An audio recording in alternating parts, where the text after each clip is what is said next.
Recommande ton sort à l'Éternel, mets ta confiance en lui et il agira. Il fera paraître ta justice comme la lumière et ton droit comme le soleil en plein midi. Car si autrefois vous étiez ténèbres, maintenant vous êtes lumière dans le Seigneur. Conduisez-vous comme des enfants de lumière, enfants de Dieu.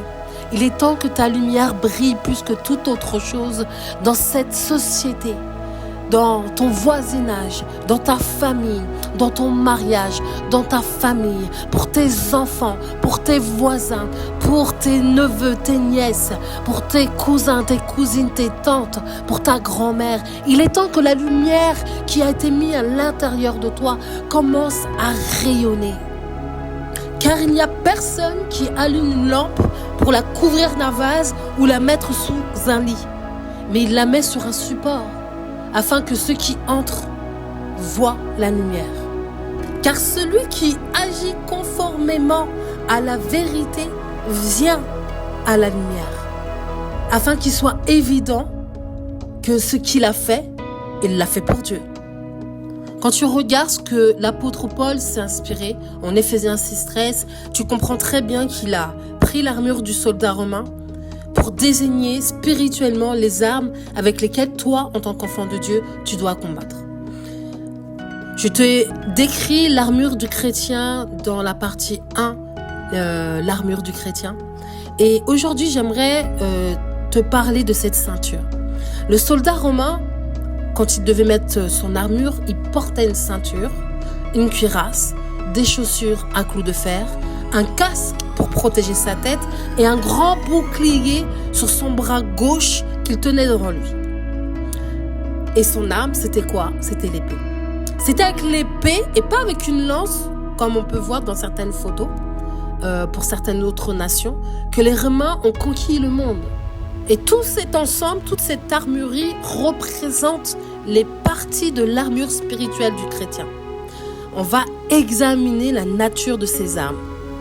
Si tu regardes bien dans le verset, l'apôtre Paul te dit que tu dois te revêtir de toutes les armes de Dieu.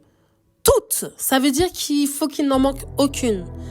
Une seule arme sur toute l'armure ne suffit pas. Il te faut toute l'armure du chrétien. À la vérité, tu dois mettre la justice. À la justice, tu dois mettre le zèle. Au zèle, tu dois mettre l'évangile. L'évangile, le casque du salut. Ensuite, le bouclier de la foi. Ensuite, l'épée de la parole de Dieu. Et enfin, la prière. Tu dois porter sur toi la panoplie complète de l'armure que Dieu t'a préparée. Une fois que tu auras tout ça, une fois que tu auras tout ce qu'il faut et que tu auras réellement l'équipement complet, là, tu seras réellement prêt pour un combat. Un combat victorieux. Tu dois avoir la vérité pour ceinture. La ceinture tenait l'armure en place et l'épée qui était accrochée. Ça veut dire quoi? Ça veut dire que la vérité maintient l'armure du chrétien. Et elle est aussi son soutien. Elle soutient l'épée de l'esprit. Dieu t'a appelé à être vrai. Dans notre vie, dans nos paroles, dans nos actions, tout doit être en accord. Si tu dis quelque chose, tes actions doivent suivre. Dans ta vie, si tu dis que tu es ça et que tu parles, tout doit suivre. Il y a les actions, il y a les fruits qui doivent suivre, tu vois. Donc marcher dans la vérité, c'est surtout parler selon la vérité. Agir avec la vérité et la droiture. C'est mettre et ceindre tes reins pour être ferme dans la vérité. Marcher dans la vérité, normalement, ça doit être la normalité pour un enfant de Dieu, un disciple de Dieu qui a décidé de choisir Jésus-Christ comme son Seigneur et son Sauveur. La vérité, c'est la parole de Dieu. Qu'est-ce que te dit la parole de Dieu dans la Bible? Ça, c'est la vérité que tu dois avoir dans ton esprit, dans ton cœur, dans ta bouche. Et faire et marcher selon la conviction de la parole de Dieu. Le seul qui détient la vérité pour ta vie, le seul qui détient la vérité pour ta destinée, le seul qui détient la vérité pour ta marche, c'est la parole. C'est Dieu lui-même. Il a tout répertorié dans la Bible à travers Jésus-Christ, son Fils. Je crois que pour un père, il n'y a pas de plus grande joie que d'apprendre que ses enfants marchent dans la vérité.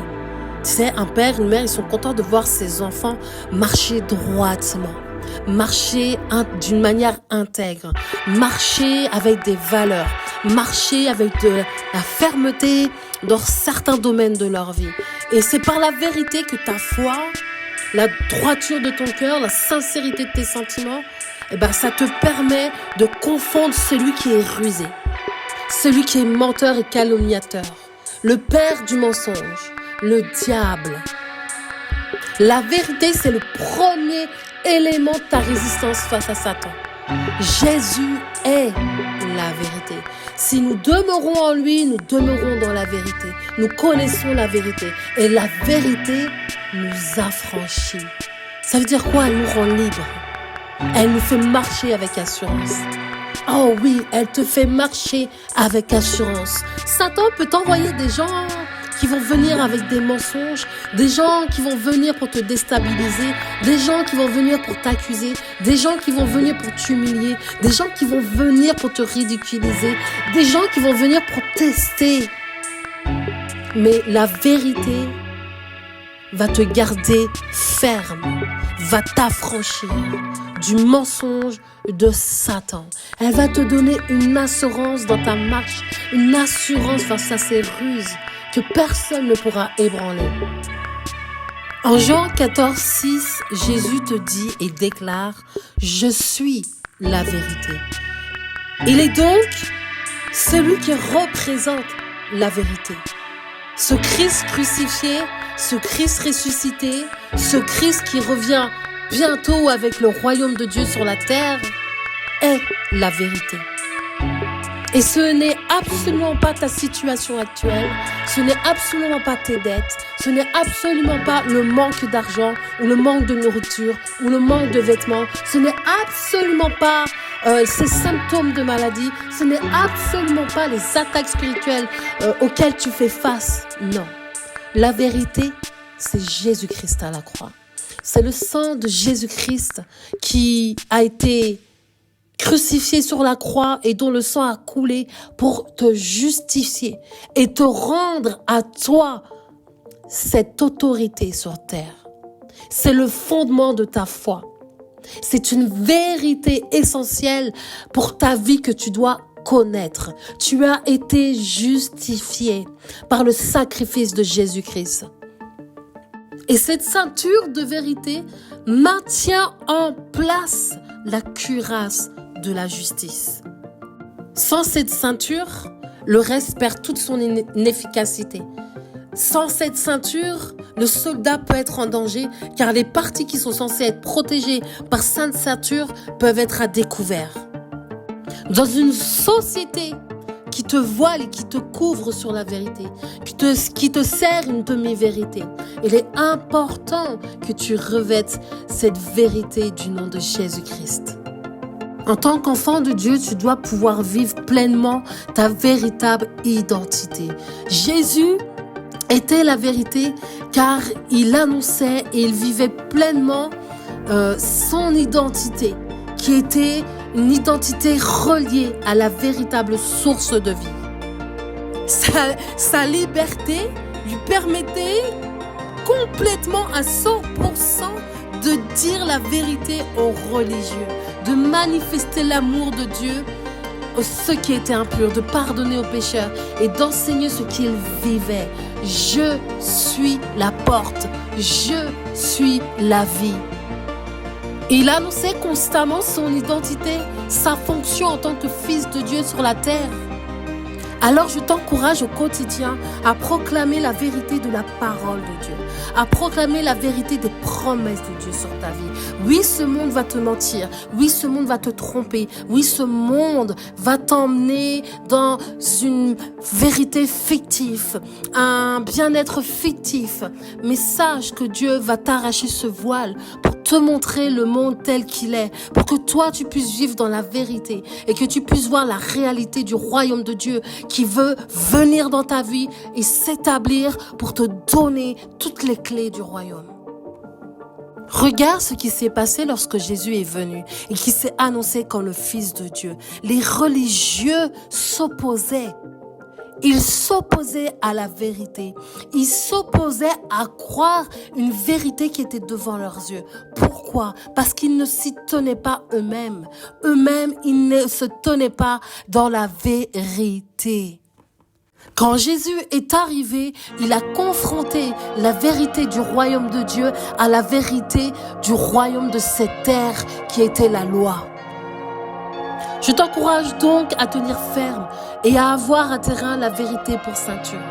Ça va te permettre de tout tenir en place. Ta vie sera en place, tes pensées seront en place, ton cœur sera en place. Ton autorité sera en place, ta puissance sera en place, ta louange sera en place, ton intercession sera en place, ta clairvoyance sera en place, ton discernement sera en place. De manière à ce que ce qui doit être protégé lorsque tu portes ton armure soit protégé complètement. Qu'il n'y ait aucune partie qui soit à découvert. Et que ton armure soit vraiment une armure qui te protège et qui te nuise pas lorsque tu vas rentrer dans le combat. Sache que si tu n'avais pas comme ceinture la parole de vérité à tes reins, tu peux la réclamer à Dieu aujourd'hui. Et récupérer la domination, récupérer l'assujettissement, récupérer la multiplication, comme Dieu te l'a ordonné dès le commencement.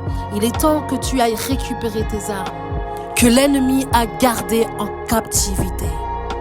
Sois comme Jésus-Christ lorsqu'il est venu sur terre, une représentation de la vérité du royaume.